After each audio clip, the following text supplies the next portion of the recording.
आज T shirt पहन रहे हो बेटा, वो पप्पू ने दी हुई है, वो इस्तेमाल कर लो। क्या है, टाइट्स के साथ ब्लैक टाइट्स है ना आपके पास? आज मौसम अच्छा है, आज कुछ भी तुम्हें टाइट देगी, आज मौसम प्यारा है। हाँ, अब मैं जरा काम कर लूँ, मुझे आपने बुलाना नहीं है। अच्छा बस खामोश अब।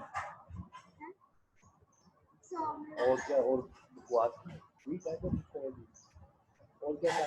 तुम्हें नहीं समझ, मुझे समझ आई था तुम्हें।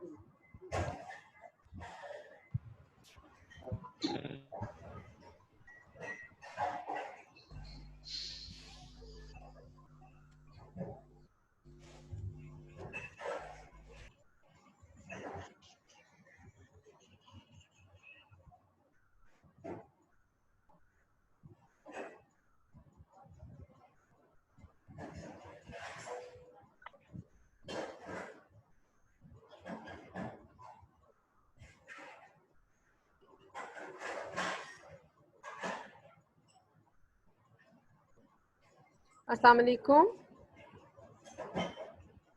वालेकुम अस्सलाम मैम। कैसे हो बच्चों, ठीक हो, खुश हो? यस मैम, आप कैसी हैं? अल्हम्दुलिल्लाह। 31 पार्टिसिपेंट्स हो गए।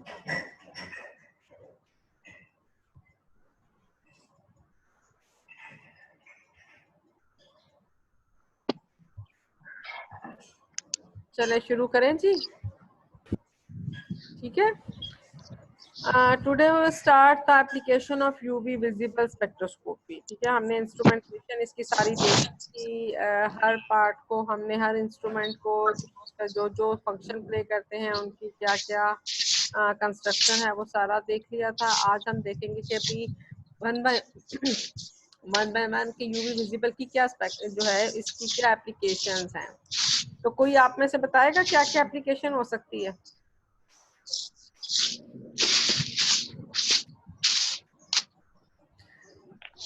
इफ्रा बताए भाई, इफ्रा जमील। इफ्रा, आपके जहन में कोई यूवी विजिबल की कोई एनी एप्लीकेशन, कोई भी आपको समझ लगती हो? अनम्यूट करो ना अपने आप को।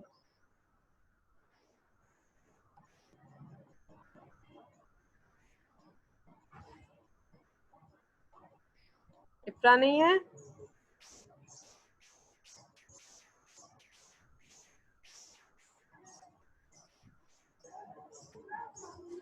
अच्छा भाई, इफ्रा नहीं बोल रही। नूर अली जी,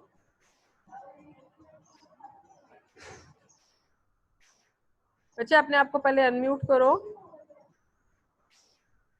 चले, मैंने तो अपने तरफ से सबको कर दिया। मैम, इससे हम कोई कंपाउंड हो तो उसकी स्ट्रक्चर डिटरमिन करते हैं। अच्छा, स्ट्रक्चर इफ्रा बोल रही है भाई? नहीं नहीं, मरियम। मरियम बोल रही है। अच्छा, इफ्रा मौजूद नहीं है इस वक्त? लारेब, लारेब बताए भाई, आप कोई अपने ख्यालात का इजहार करोगे। स्ट्रक्चर उसने कहा है, मरियम ने बताया है भाई, स्ट्रक्चर आप डिटरमिन कर सकते हो।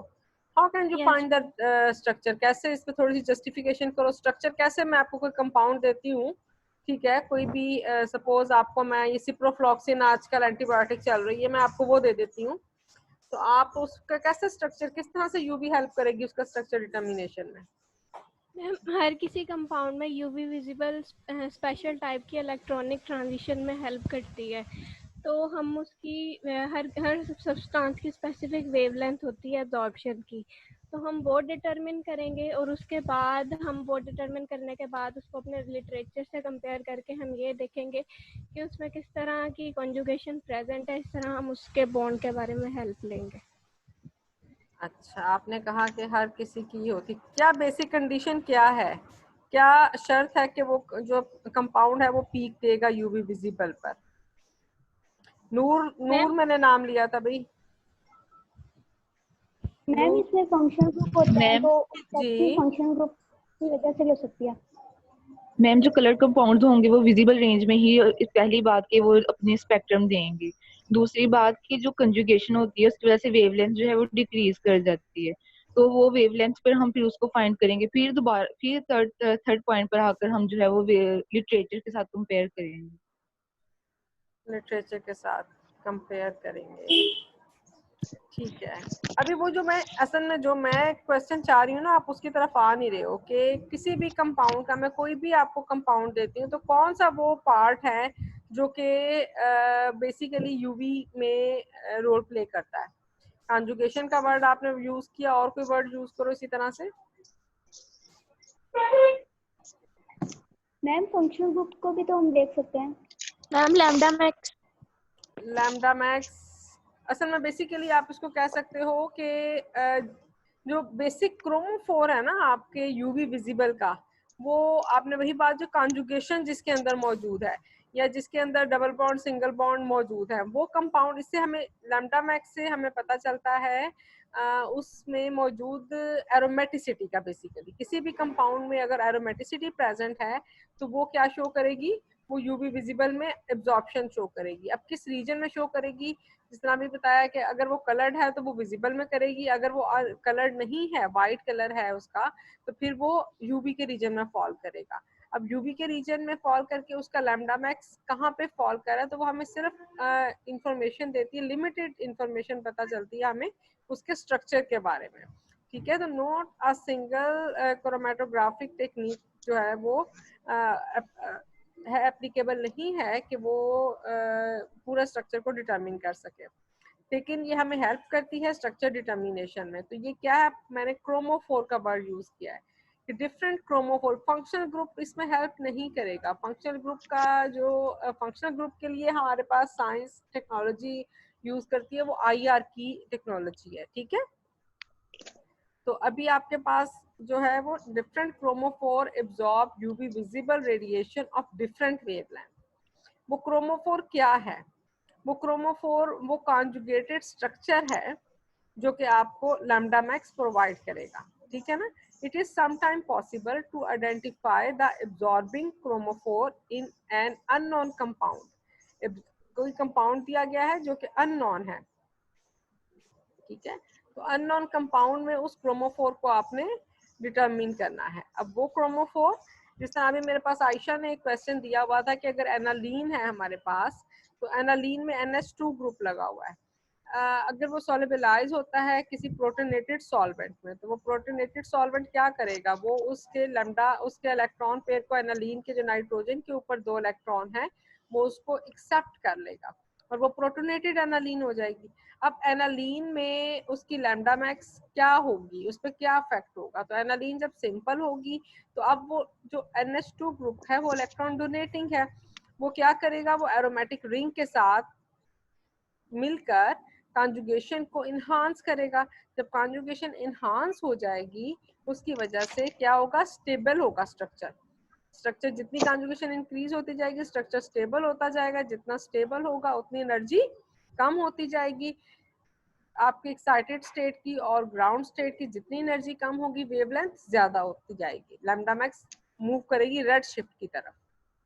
तो इस स्ट्रक्चर डिटर्मिनेशन में कैसे हमें हेल्प मिली कि इस वक्त उसकी क्या केमिस्ट्री चल रही है, लेकिन अगर वही एनालीन प्रोटोनेटेड है तो अब क्या होगा कि अब जो नाइट्रोजन का लॉन पेयर है वो उस प्रोटोन जो एसिडिक सॉल्वेंट हमने यूज किया उसने यूज कर लिया, अब वो इलेक्ट्रॉन पेयर नाइट्रोजन के पास अवेलेबल नहीं रहा है, जिसकी वजह से क्या होगा कि अब जो एनालीन का जो लैम्डा मैक्स है, वो जो एरोमेटिक रिंग है वो उस नाइट्रोजन, उस ऑक्सोक्रोम की वजह से स्टेबल नहीं हो पाया, जिसकी वजह से अब वो एनालीन जो लैम्डा मैक्स शो करेगी वो वही लैम्डा मैक्स होगा जो कि बेंजीन रिंग का है, ठीक है ना। तो इस तरह से जो लैम्डा मैक्स हमारे पास आएगी, जो हमारे, लेकिन कोई भी एक, जब तक हम उसका फुल प्रोटोकॉल शो नहीं करेंगे, अगर लैम्डा मैक्स दे देगी लेकिन अगर हमने फुल प्रोटोकॉल शो नहीं किया तो हमें क्या पता कि ये प्रोटोनेटेड है या नहीं है, कौन सा सॉल्वेंट यूज किया है, किस रेंज में हमने इसको यूज किया है। तो स्ट्रक्चर डिटर्मिनेशन में ये हेल्प करती है क्रोमोफोर को डिटरमिन करने के लिए कि क्रोमोफोर क्या है, कि वो रेडिएशन जिसपे के मैक्सिमम वेवलेंथ कौन सी है वो एब्जॉर्प्शन शो कर रही है. Comparing is unknown compound by comparing the wavelength of its mixture chromophore. Wavelength of its maximum chromophore in an unknown compound by comparing the wavelength of its maximum absorption with the absorption characteristics of the non compound. Non compound के साथ उसका comparison करना पड़ेगा. ये नहीं हो सकता कि हमें हर चीज ही अननोन है और हमें ये नहीं पता चला कि हमने इसको कंपैरिजन किससे करना है. जब आप जिस तरह से हम मैनुअल एनालिसिस करते हैं तो आपको कुछ ना कुछ पहले जो है आप उसकी फिजिकल स्टेट से शुरू करते हो, स्मेल से शुरू करते हो, फिर आप उसका फ्लेम टेस्ट करते हो, तो हमने ग्रेजुअली मूव करना होता है. However, it is not usually safe to conclude from the UV visible spectra alone. UV spectra are best considered in conjunction with the IR and NMR spectra and other physical, chemical and analytical information that is available. ठीक है ना. तो structure determination में इसने सिर्फ help की है हमें कहाँ पे, क्रोमोफोर को एस्टिमेट करने में. तो UV visible spectroscopic technique is best used to decide between possible structure after the main functional group and skeleton have been determined by other mean. Possible structure को after the main functional group, पहले IR को कहता है करें, main functional group हमें पता हो तो वो हमें मजीद हेल्प करेगा उसको डिसाइड करने में इंफॉर्मेशन को. एंड स्केलेटन जो है वो हम फिर NMR से डिटरमिन करेंगे. अब वो कहता है कैसे, हमें कोई लैम्डा मैक्स आ रही है तो अब उस लैम्डा मैक्स को हमने कैसे इंटरप्रेट कैसे करना है. इंटरप्रिटेशन के लिए वो कहता है कि ये जो वैल्यू है मोलर एब्जॉर्प्टिविटी की, ये हमें हेल्प दे करती है. If a compound does not show any absorption less than molar absorptivity जिसकी 10 से कम है in the 200 to 800 nanometre region, it certainly contains no conjugated olefinic carbonyl benzenoid system. ठीक है ना. आप सिंपली आप इससे ये इंटरप्रेट कर सकते हो कि अगर 200 से 800 के दरमियान में कोई भी आपके पास पीक्स तो आ रही हैं, लेकिन जो मोलर एब्जॉर्प्टिविटी है उस पीक की 10 से कम है. मैंने क्या कहा था कि 10 से 10⁻³ से 10⁻5 है अगर मोलर एब्जॉर्प्टिविटी तो वो अलाउड होती हैं, अदरवाइज वो फॉरबिडन होती हैं. लेस देन 10⁻3 और अगर वो 10 से भी कम है तो इसका मतलब है कि वहां पे कोई कॉन्जुगेशन मौजूद नहीं. तो this is again an information. Result negative आया है लेकिन आपने इसको इंटरप्रेट कैसे करना है, आपने इससे पॉजिटिविटी कैसे निकालनी है. ठीक है ना.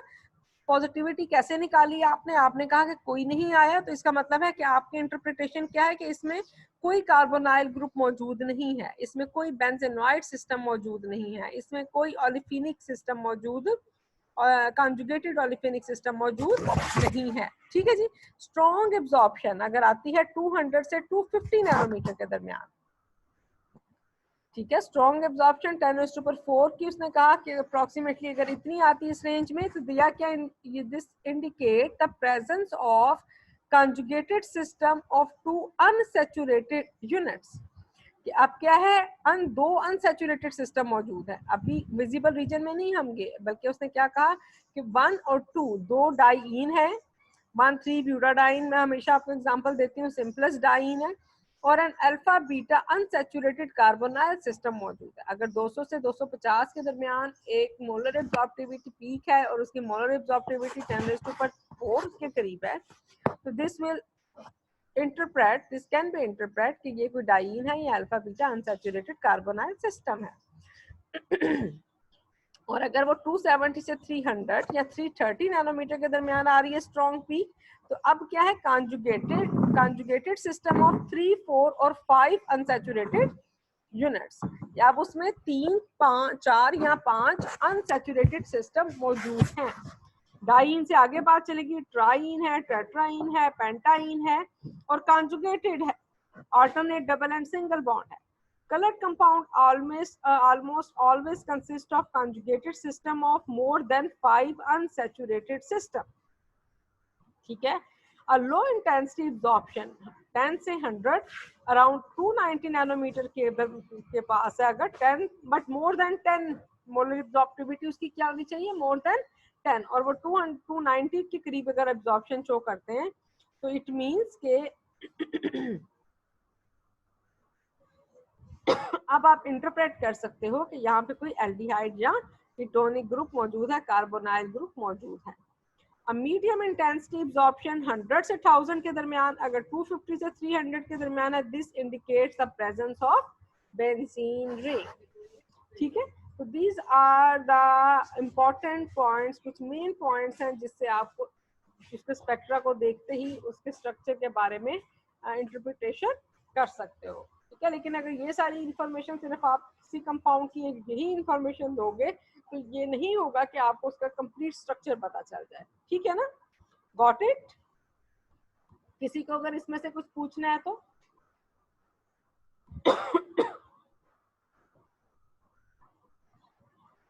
नहीं जी, मैम क्लियर है। क्लियर हो गया। चले आगे चलते हैं। अच्छा, आपको ये आप में से आप कोई और इसकी एप्लीकेशन किसी के जहन में कुछ आता हो? मैम हम लोग इम्प्योरिटीज को चेक कर सकते हैं कि इम्प्योरिटीज जो होंगी वो एक्स्ट्रा पीक्स दे रही होंगी। इम्प्योरिटीज को आप चेक कर सकते हो। गुड, कमर्शियल एप्लीकेशन होगी ना ये इसकी। ठीक है ना, कि आपने कोई, मैं सपोज अभी आपका केमिस्ट्री का डिपार्टमेंट है, आपने रिसर्च करनी है इंशाल्लाह फ्यूचर में, तो रिसर्च में आपको बहुत सारे केमिकल्स की जरूरत पड़ेगी। केमिकल्स आपने जो है वो आपको परचेज करने पड़ेंगे। वो जब परचेज करेंगे तो वो आपको प्रोवाइड करेंगे। तो आपको पता है हम हमारी तो 2 नंबरी हम उसमें बहुत ज़्यादा एक्सपर्ट हैं। ठीक है, तो उससे पहले क्या होता है, हमें चेक करना होता है कि हाँ जी वाकई जो हमने या इनसे एनालीन मंगवाई है या बेंजीन मंगवाई है या कोई भी हमने इनसे कंपाउंड मंगवाया है तो क्या वो प्योर है या नहीं है। तो उसकी प्योरिटी को चेक करने के लिए हम उसके डिफरेंट, एक तो हम उसका सिंपल मेल्टिंग पॉइंट, अगर वो सॉलिड है तो ठीक है ना, और अगर वो लिक्विड है तो हम उसका बॉइलिंग पॉइंट चेक कर लेते हैं। अगर वो बहुत कम है तो फिर हम उसको बहुत अच्छा सा, ये जो अभी हम यूवी विजिबल पढ़ रहे हैं कि हम इसका लैम्डा मैक्स डिटरमिन कर लें। ठीक है, उसको सोल्यूशन बना के। तो this is the application again.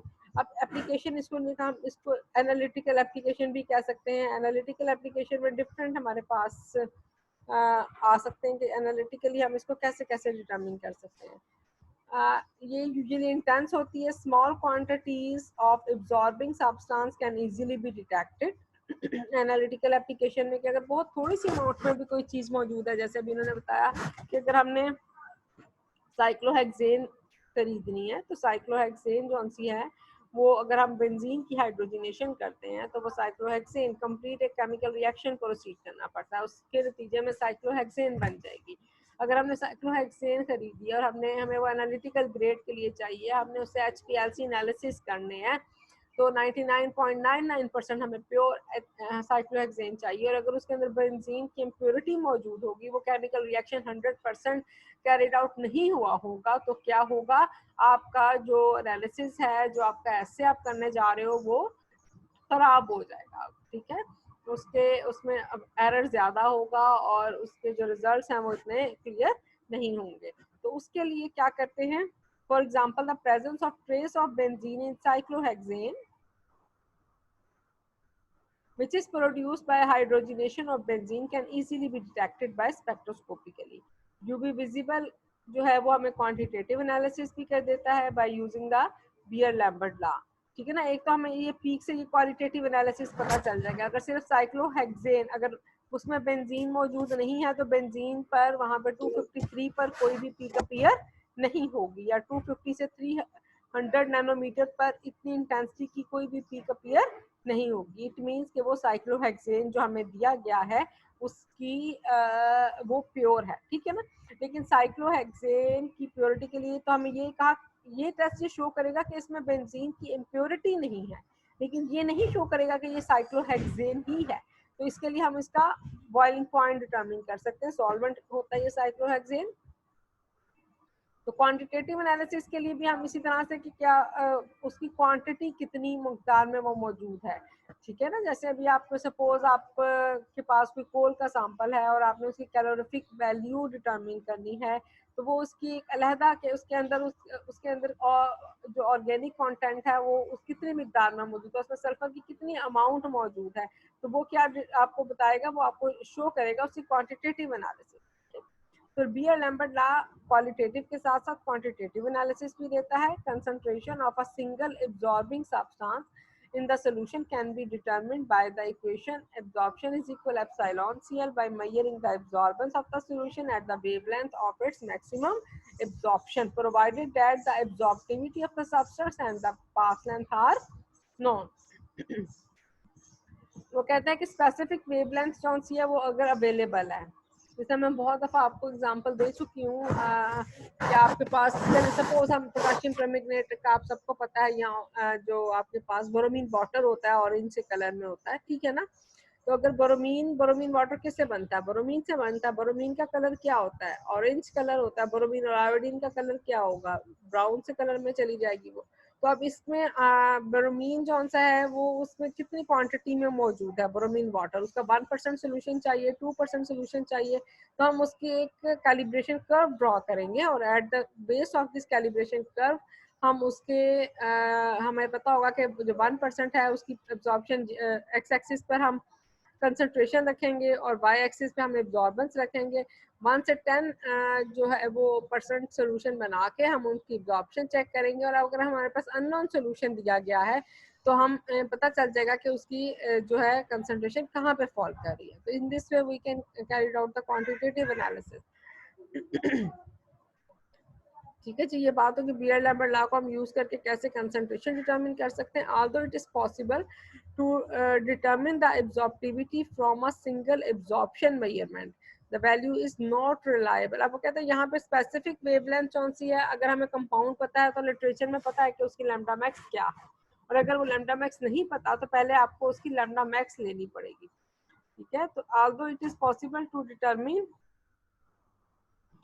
Absorptivity from a single absorption measurement. अब उसने कहा कि मोलर ये जो वैल्यू अब आपके पास एब्जॉर्प्शन आ गई है, आपने कंसंट्रेशन डिटरमिन करनी है। लेकिन वो कहता है कि अब जो हमारे पास सपोज कोई एक कंपाउंड है उसकी लैम्डा मैक्स जो है वो दी हुई है 430 नैनोमीटर है, तो लेकिन मोलर एब्जॉर्प्टिविटी की वैल्यू आपने यहाँ पे खुद से डिटर लगानी है ना, आप ये कांस्टेंट वैल्यू हम कंसिडर करते हैं। तो कहता है वेवलेंथ टू वेवलेंथ जो मोलर एब्जॉर्प्टिविटी की वैल्यू है वो वेरी करती है। तो वेरी करने की वजह से अगर हम उसको किसी और वेवलेंथ पे डिटरमिन कर रहे हैं तो इसका मतलब है जब हम इसमें वो मोलर एब्जॉर्प्टिविटी की वैल्यू लगाएंगे तो वो हमें एग्जैक्ट कंसंट्रेशन डिटरमिनेशन में प्रॉब्लम भी सम टाइम क्रिएट कर सकती है। ये तो इसलिए वो कहता है although it is possible to determine the absorptivity from a single absorption measurement, but the value is not reliable because it is always liable to a measurement error which cannot be detected with a single measurement. At the recommended procedure therefore is to make a number of absorption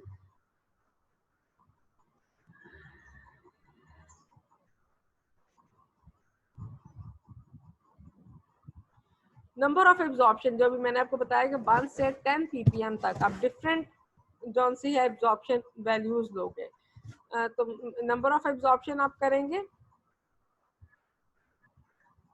number of absorption measurement at various concentration of the solution and plot a graph of the absorptions against concentration.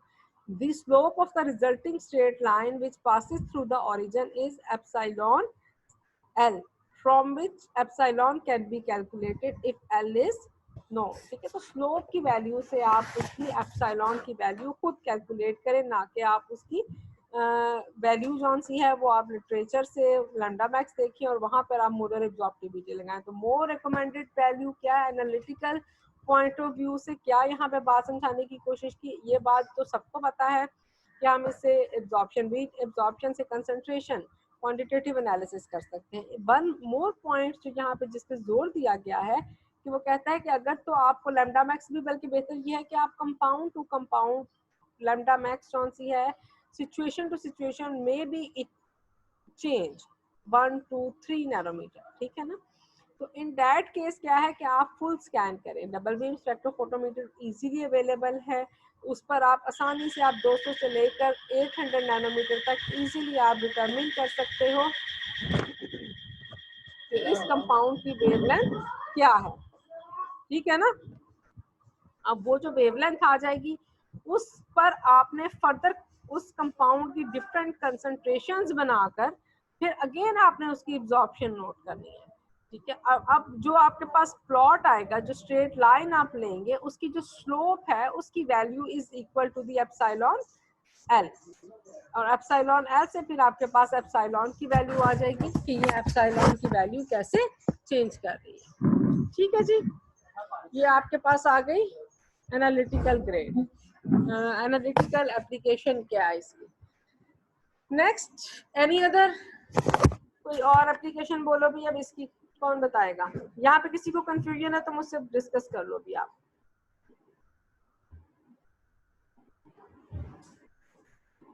तो 55 participants हैं। मतीन, आप कुछ बोलेंगे? आपके जहन में UV visible की कौन सी एप्लीकेशंस मौजूद है?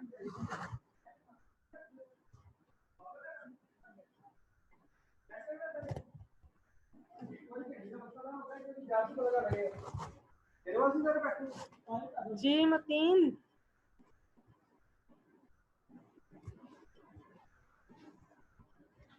कोई नहीं बोलेगा?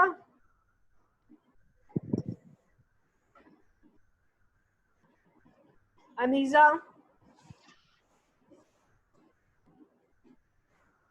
मैम आप, एक्सटेंट ऑफ रिएक्शन पता चल सकता है ना इससे, जैसे शैला रिएक्शन के हो अलावा भी तो कोई बोले। एक मिनट शैला, जरा आप थोड़ा सा, शैला के अलावा कोई और भी अब बोले, बाकी सब सोए हुए हो?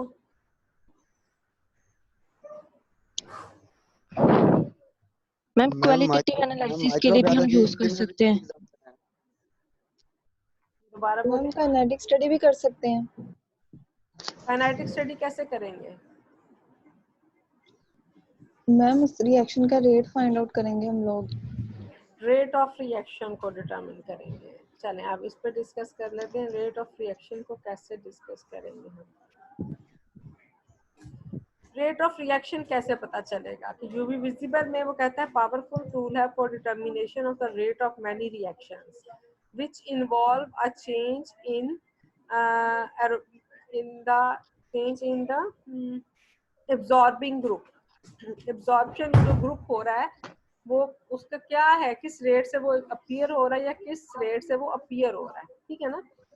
तो क्या होना चाहिए, सपोज इसमें एक कंडीशन ये है कि या तो आपका रिएक्टेंट एब्जॉर्प्शन शो कर रहा हो या आपका जो प्रोडक्ट है वो इसकी एब्जॉर्प्शन शो कर रहा है। मैं इसके लिए पीछे जाती हूँ।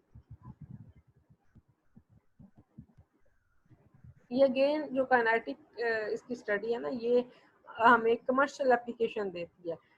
इसके लिए हम यहाँ पे देखते हैं कि यूवी जो सी है वो rate of any reaction can be measured as long as one of the reactant और one of the product absorb UV और visible light at a wavelength at which the other reactant and products have little or no absorbance। ठीक है ना? ये ना हो कि सारे ही एब्जॉर्प्शन शो कर रहे हो, तब भी हमें पता तो चल जाएगा लेकिन हमें वहाँ पे स्पेशल एक्सपर्टीज की जरूरत होगी। लेकिन अगर ऐसा हो कि सिर्फ रिएक्टेंट जो शो कर रहा है या प्रोडक्ट शो कर रहा है तो हमारे पास एक सिंपल अच्छा स्पेक्ट्र आएगा जिससे हम रेट ऑफ रिएक्शन को डिटरमिन कर सकते हैं। अगर दोनों भी शो कर रहे हैं तो इन दैट केस भी उन दोनों की लैम्डा मैक्स चूंकि डिफरेंट होगी तो उसकी बेस पर भी हम अपनी एनालिसिस को शो कर सकते हैं। लेकिन सिंपलेस्ट जो सिचुएशन मैं आपके साथ डिस्कस कर रही हूँ यहाँ पे कि अगर सिर्फ आपका रिएक्टेंट शो करता है एब्जॉर्प्शन तो किस तरह से आपका ग्राफ आएगा। वो कहता है एनाइन ऑफ नाइट्रोइथेन, उसका लैम्डा मैक्स जो है वो 240 नैनोमीटर है, but neither water nor the reactant show any significant absorbance at that wavelength। Nitroethane जो है ना उसका जो एनाइन है वो उसकी जो प्रोडक्ट है वो एब्जॉर्प्शन शो करता है 240 पे, लेकिन ना तो सॉल्वेंट जो वाटर बना है जिस और ना ही उसका जो रिएक्टेंट है वो दोनों ही एब्जॉर्प्शन शो नहीं करते। ये देखें, ये नाइट्रोइथेन है, यहाँ पे हाइड्रोक्सिल ग्रुप पड़ा और बेस की मौजूदगी में ये इसका एनाइन बन जाता है। ठीक है ना? बेस के साथ जब नाइट्रोइथेन को रिएक्ट या वाटर के साथ भी हो तो ये उसमें से हाइड्रोक्सिल को लेकर ये एनाइन बना देता है। इसका लैम्डा मैक्स 240 नैनोमीटर पर आता है। ठीक है? तो ये जो प्रोडक्ट है इसने रिएक्शन ये जो है सेंसिटिव है for the UV visible spectroscopy के लिए। तो अब अगर हमने इस रिएक्शन का रेट डिटरमिन करना है तो क्या करना पड़ेगा? हमें इसका लैम्डा मैक्स ऑलरेडी मालूम है 240 नैनोमीटर। ठीक है ना? तो आपने क्या करना है, यहाँ पे नीचे टाइम आएगा, एक्स एक्सिस पे हमने क्या लेना है, टाइम, कि हमारे पास 0 टाइम है। 0 टाइम पे जो 240 नैनोमीटर इसकी जो हमारा प्रोडक्ट है वो सेंसिटिव है यूवी विजिबल के लिए। इसकी जो एब्जॉर्प्शन है चूंकि वो मौजूद नहीं है तो वो 0 एब्जॉर्प्शन हम इसकी कंसिडर करते हैं, ठीक है ना। ये इसकी बेस लाइन हो सकती है या कुछ भी इसके हम कंसिडर कर सकते हैं। अच्छा, अब ये है कि एक तो चले मैं इसको खत्म करती हूँ। तो क्या होगा कि with the passage of time, यहाँ पे अगर हमने मिनट्स लगाए हुए हैं, with the passage of time absorption increase होनी शुरू हो गई है, ठीक है ना।